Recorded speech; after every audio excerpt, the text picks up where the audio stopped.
Kenya Shipyards Limited, if possible.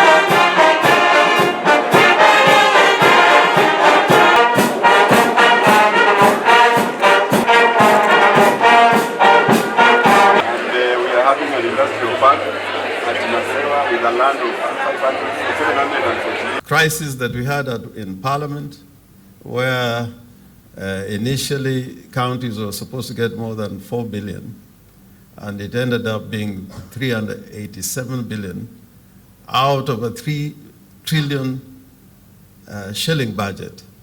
I think there's a paltry sum if you look at the constitutional responsibilities and mandate in agriculture, health sector, and roads.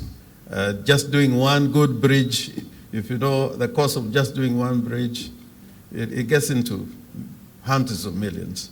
So I don't want to be the carrier of bad news, but I think this debate and is a political question, a constitutional question. We must continue to fight for the counties.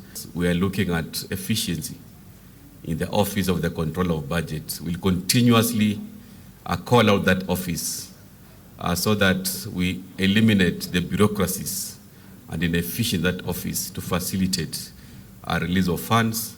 I know most of the counties haven't received their September equitable share and October, despite the fact that the money is CRF. We don't want at the end of the financial year to be called out for not spending the money, and yet the Office of the Control of Budget is the one that has problems. We have been having floods in Budalang even sometimes when there is no rain. You just see water coming. There is no rain, but the water is coming. Last year we had almost a whole ward, 40,000 people displaced. Hakuna mvua, so when you tell people that we are having an emergency, they could not understand. I know that emergency at national level is domesticated in the office of the deputy president. And I remember I tried to raise the issue with the national disaster team. And they were saying there are no rains in Busia, but we were having floods and all the crops were swallowed. Because whatever they do upstream affects us here downstream. Project. I therefore would like to appeal to the Senate, the National Assembly, and the Council of Governors to review this instrument of development called private-public partnership,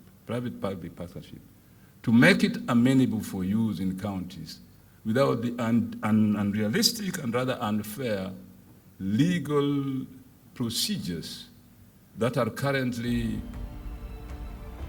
required to use PPPs.